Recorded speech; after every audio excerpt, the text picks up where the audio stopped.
अब हम आज इस वीडियो में पढ़ने वाले हैं द्विगु समास। उससे पहले हमारी जो पूर्व में वीडियो बन चुकी है अव्ययीभाव समास, तत्पुरुष समास और कर्मधारय समास, इन तीनों वीडियो को आप जरूर देख लें क्योंकि उसी वीडियो से लिंक करके इस वीडियो को बनाया गया है। तो सबसे पहले हम देखते हैं तत्पुरुष समास। इसके दो प्रकार होते हैं या भेद होते हैं, व्यधिकरण तत्पुरुष और समानाधिकरण तत्पुरुष। व्यधिकरण तत्पुरुष का मतलब होता है कि समास विग्रह करने पर हमें दो टुकड़े मिलते हैं, पूर्व पद और उत्तर पद। तो पूर्व पद में अलग विभक्ति और उत्तर पद में अलग विभक्ति होती है, व्यधिकरण तत्पुरुष समास। समानाधिकरण तत्पुरुष समास जिसमें पूर्व पद और उत्तर पद दोनों पदों में एक समान विभक्ति होती है, समानाधिकरण तत्पुरुष।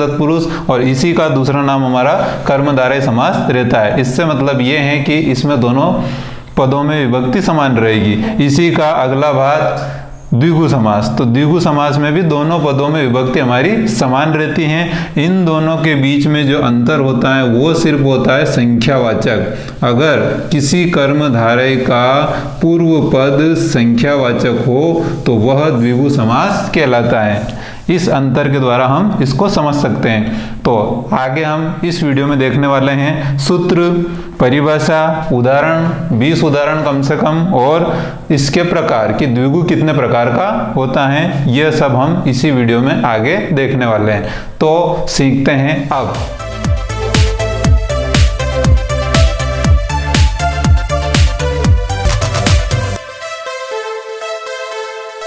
अब हम सीखने वाले हैं द्विगु समास के बारे में।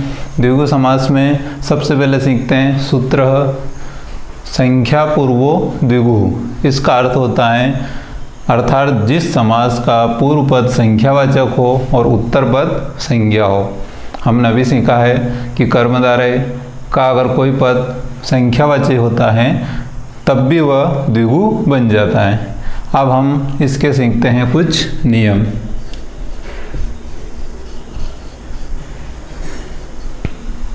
तो इसका पहला नियम पूर्व पद संख्यावाची होगा और पूर्व पद में आपको संस्कृत में 2 से 10 तक की गिनती का प्रयोग होगा। 10 तक गिनती, ये हमारा पूर्व पद रहेगा। इसके बाद संख्यावाचक में संख्या शून्यांत हो। अगर हम कोई ऐसी संख्या लेते हैं जैसे 22, 12, तो वो इसमें हम नहीं ले सकते। इसके लिए हमें संख्या का शून्यांत होना आवश्यक है, अर्थात ऐसा नंबर लेना है जिसके पीछे शून्य लिखा हो। 12, 22, 35, 45, 48 इस प्रकार की हम संख्याएं इसमें नहीं ले सकते हैं। तीसरा नियम, समस्त पद एक वचन में होगा और वो नपुंसकलिंग में होगा और कहीं कहीं पर वो स्त्रीलिंग में भी होता है। समस्त पद या सामासिक पद, समस्त पद को हम सामासिक पद भी बोलते हैं। तो ये हमारा नपुंसकलिंग और कहीं कहीं स्त्रीलिंग भी हो सकता है। चौथा, समास विग्रह। अब हम यहाँ समास विग्रह की बात कर रहे हैं। समास विग्रह में षष्ठी विभक्ति बहुवचन का प्रयोग होगा, लेकिन कहीं कहीं द्विवचन का प्रयोग भी होगा। अब आप समझ सकते हैं कि द्विवचन का प्रयोग कहाँ होगा। तो यहाँ पर हमारी गिनती जो है 2 से 10 तक जा रही है, तो 2 नंबर का जो संस्कृत संख्या आएगी उसमें हमारा द्विवचन का प्रयोग होगा। और यहाँ अगर 3 से 10 तक संख्या जाएगी, इन सब में बहुवचन का प्रयोग होगा। इसके बाद 5वां, अंत में समाहार शब्द का प्रयोग होगा, जिसका मतलब होता है समूह का बोध कराने वाला। इसके बाद हम देखते हैं द्विगु समास के उदाहरण, और सारे उदाहरण बिल्कुल क्रम से लिए गए हैं। सबसे पहले हमने 2, फिर 3, फिर 4 और फिर 5 और फिर 6 नंबर का उदाहरण हमने लिया है। आगे भी यही क्रम चलता रहेगा क्योंकि कुल उदाहरण हमें 20 लेने हैं। तो हम अब यहाँ पर सीखते हैं 2 चीज़ें हम यहाँ सीखने वाले हैं। पहली तो हम उदाहरण और दूसरा द्विगु समास के 3 भेद या फिर प्रकार, ये हम यहाँ पर सीखने वाले हैं। तो सबसे पहले तो हम उदाहरण देखते हैं। द्विरात्रम। अब यहाँ पर 2 शब्द आया है, इसलिए यहाँ पर इस द्वय शब्द में षष्ठी का द्विवचन प्रयोग हुआ है। द्वयो, रात्र में भी, रात्रियो और समाहार। तो ये इसका पहला वाला समाहार द्विगु, ये इसका पहला प्रकार है। आपको याद रखना है, जहाँ भी समाहार लगा हुआ है वो सब समाहार द्विगु कहलाता है। ये द्विगु का पहला प्रकार होता है। इसके बाद अगला देखते हैं द्विदलम। तो चूंकि यहाँ भी दो चीज़ें हैं, दो दालों का समूह है, इसलिए द्वयो, दलियो, समाहार, यहाँ दोनों जगह षष्ठी द्विवचन का प्रयोग हुआ है और यह भी समाहार द्विगु है। इसके बाद द्वे मातुरः। अब हमने पढ़ा था कि इस समास में समस्त पद में नपुंसकलिंग का प्रयोग होता है, लेकिन यहाँ पर नपुंसकलिंग का प्रयोग नहीं हो रहा। इसका मतलब ये समाहार द्विगु में नहीं आएगा। तो द्वे मातुरः, द्वयो हो, मात्रो हो, अपत्यम, इसका समास विग्रह भी अलग तरीके से होगा। और ये हमारा द्विगु का दूसरा भेद है, त्वदितार्थ द्विगु। पहला समाहार द्विगु, दूसरा त्वदितार्थ द्विगु। इसी का अगला देखते हैं त्रिलोकी। यहाँ पर कलर भी चेंज किया गया है ताकि आपको पता रहे, जो ब्लैक में लिखा हुआ है काले रंग से वो सारे आपके समाहार द्वंद्व में कुछ न कुछ परिवर्तन हो रहा है, तो वो हमें सीखना है। त्रिलोकी, त्रयाणाम लोकानाम समाहार। अब यहाँ पर आपने देखा है कि षष्ठी द्विवचन का प्रयोग हुआ था और यहाँ पर षष्ठी बहुवचन का प्रयोग हुआ है, क्योंकि 3 संख्या बहुवचन में आती है। इसको निलय लिखने का कारण ये है कि ये हमारा पद जो है स्त्रीलिंग में है, इसका जो समस्त पद है वो स्त्रीलिंग में, नहीं तो फिर आपका द्विरात्रम, द्विदलम इस प्रकार नपुंसकलिंग एक वचन में लिखना पड़ता समस्त पद। अगला देखते हैं त्रिभुवनम।